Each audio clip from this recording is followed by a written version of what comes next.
Specially আমার ইসলাম two Facebook পেজের director Zakir bin Hashem ভাই আমাকে নিয়ে একটি ভিডিও দিয়েছিলেন। বাংলাদেশের সাধারণ মানুষের মাঝে recently one of my lectures created controversy on social media. সম্প্রতি আমার একটি লেকচার সোশ্যাল মিডিয়াতে কন্ট্রোভার্সন তৈরি করেছে। I am very sorry about this. Many content creators of Bangladesh have talked about it. Especially আমার ইসলাম টু ফেসবুক পেজের ডিরেক্টর জাকির বিন হাশেম ভাই give me a video আমাকে নিয়ে একটি ভিডিও দিয়েছিলেন। ভিডিওটি দেখে অনেকটা কষ্ট পেয়েছিলাম। দেন নেক্সট টাইম যখন ওনার সাথে কথা হয়েছে, not directly speaking but indirectly, directly কথা হয়নি বাট ইনডিরেক্টলি কথা হয়েছে।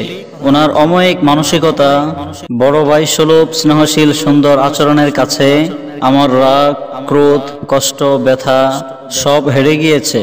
So thank you very much dear Zakir bin Hashem ভাই।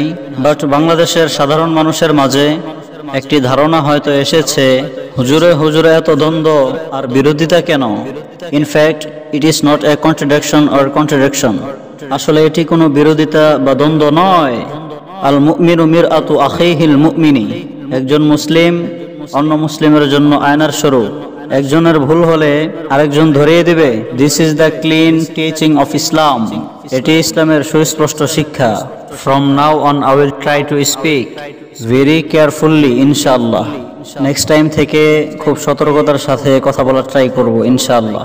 উসাল্লি মিন আজলিল জামিঈ, আল জামিউ সাওফা ইউসাল্লি মিন আজলি।